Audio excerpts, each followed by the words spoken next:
بسم اللہ الرحمن الرحیم۔ شروع کرتا ہوں اللہ کے نام سے جو نہایت مہربان بڑے رحم والے ہیں۔ قسم ہے مطلق ستارہ کی جب وہ غروب ہونے لگے، یہ تمہارے ہم وقت ساتھ رہنے والے نہ راہ حق سے بھٹکے اور نہ غلط راستہ ہو لیے اور نہ آپ اپنی خواہش نفسانی سے باتیں بناتے ہیں۔ ان کا ارشاد میری وحی ہے جو ان پر بھیجی جاتی ہے۔ ان کو ایک فرشتہ تعلیم کرتا ہے جو بڑا طاقتور ہے، پیدائشی طاقتور۔ پھر وہ فرشتہ اپنی اصلی صورت پر آپ کے روبرو نمودار ہوا، ایسی حالت میں کہ وہ آسمان کے بلند کنارہ پر تھا۔ پھر وہ فرشتہ آپ کے نزدیک اور نزدیک آیا سو 2 کمانوں کے برابر فاصلہ رہ گیا، بلکہ اور بھی کم۔ پھر اللہ نے اپنے بندے پر وحی نازل فرمائی، جو کچھ نازل فرمائی تھی قلب نے دیکھی ہوئی چیزوں میں کوئی غلطی نہیں کی، جو کچھ نازل فرمائی تھی قلب نے دیکھی ہوئی چیز میں کوئی غلطی نہیں کی۔ تو کیا ان پیغمبر سے ان کی دیکھی ہوئی چیز میں نزاع کرتے ہو؟ اور انہوں نے یعنی پیغمبر نے اس فرشتہ کو ایک اور دفعہ بھی صورت اصلیہ میں دیکھا۔ سدرۃ المنتہا کے پاس اس کے قریب جنت الماوا ہے۔ جب اس سدرۃ المنتہا کو لپیٹ رہی تھی جو چیزیں لپیٹ رہی تھیں، نگاہ نہ تو ہٹی اور نہ بڑھی۔ انہوں نے اپنے پروردگار کی قدرت کے بڑے بڑے عجائبات دیکھے۔ بھلا تم نے لات اور عزا اور تیسرے منات کے حال میں غور بھی کیا تمہارے لیے تو بیٹے تجویز ہوں اور خدا کے لیے بیٹیاں؟ اس حالت میں تو یہ بہت بے ڈھنگی تقسیم ہوئی۔ یہ معبودات مذکورہ نرے نام ہی نام ہیں جن کو تم نے اور تمہارے باپ دادوں نے ٹھہرا لیا ہے۔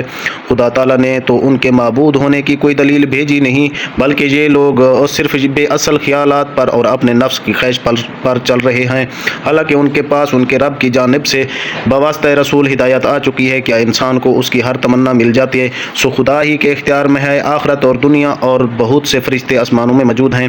ان کی سفارش ذرا بھی کام نہیں آ سکتی مگر بعد اس کے کہ اللہ تعالیٰ جس کے لیے چاہے اجازت دیں، اور ان کے لیے شفاعت کرنے سے راضی ہوں۔ جو لوگ آخرت پر ایمان نہیں رکھتے وہ فرشتوں کو خدا کی بیٹی کے نام سے نامزد کرتے ہیں، حالانکہ ان کے پاس اس پر کوئی دلیل نہیں، صرف بے اصل خیالات پر چل رہے ہیں، اور یقیناً بے اصل خیالات امر حق کے اسبات میں ذرا بھی مفید نہیں ہوتے۔ تو آپ ایسے شخص سے اپنا خیال ہٹا لیجئے جو ہماری نصیحت کا خیال نہ کرے اور بجز دنیوی زندگی کے اس کو کوئی اخروی مطلب مقصود نہ ہو۔ ان لوگوں کی فہم کی رسائی کی حد بس یہی دنیاوی زندگی ہے۔ تمہارا پروردگار خوب جانتا ہے کہ کون اس کے راستے سے بھٹکا ہوا ہے، اور وہی اس کو خوب جانتا ہے جو راہ راست پر ہے۔ جو کچھ آسمانوں اور زمین میں ہے وہ سب اللہ ہی کے اختیار میں ہے۔ انجام کار یہ ہے کہ برا کام کرنے والوں کو ان کے برے کام کے عوض خاص طور کی جزا دے گا، اور نیک کام کرنے والوں کو ان کے نیک کاموں کے عوض میں جزا دے گا۔ وہ لوگ ایسے ہیں کہ کبیرہ گناہوں سے اور ان میں بے حیائی کی باتوں سے بالخصوص زیادہ بچتے ہیں، مگر ہلکے ہلکے گناہ بلا شبہ آپ کے رب کی مغفرت بڑی وسیع ہے۔ وہ تم کو اور تمہارے احوال کو اس وقت سے خوب جانتا ہے جب تم کو زمین سے پیدا کیا تھا، اور جب تم اپنی ماؤں کے پیٹ میں بچے تھے تو تم اپنے کو مقدس مت سمجھا کرو، بس تقوی والوں کو وہی خوب جانتا ہے۔ تو بھلا آپ نے ایسے شخص کو بھی دیکھا جس نے دین حق سے روگردانی کی اور تھوڑا مال دیا اور پھر بند کر دیا؟ کیا اس شخص کے پاس کسی صحیح ذریعہ سے علم غیب سے کہ اس کو دیکھ رہا ہے؟ کیا اس کو اس مضمون کی خبر نہیں پہنچی جو موسیٰ کے صحیفوں میں ہے، اور نیز ابراہیم کے جنہوں نے احکام کی پوری بجا آوری کی؟ اور وہ مضمون یہ ہے کہ کوئی شخص کسی کا گناہ اپنے اوپر نہیں لے سکتا، اور یہ کہ انسان کو ایمان کے بارے میں صرف اپنی ہی کمائی ملے گی، اور یہ کہ انسان کی صحیح بہت جلد دیکھی جائے گی، پھر اس کو پورا بدلہ دیا جائے گا، اور یہ کہ سب کو آپ کے پروردگار ہی کے پاس پہنچنا ہے، اور یہ کہ وہی ہنساتا ہے اور رلاتا ہے، اور یہ کہ وہی مارتا اور جلاتا ہے، اور یہ کہ وہی دونوں قسم یعنی نر اور مادہ کو نطفہ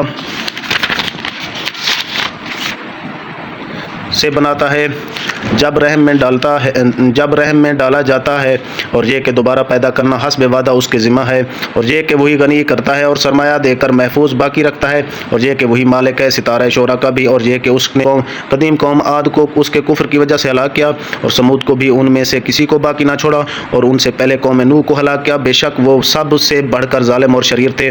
الٹی ہوئی بستیوں کو بھی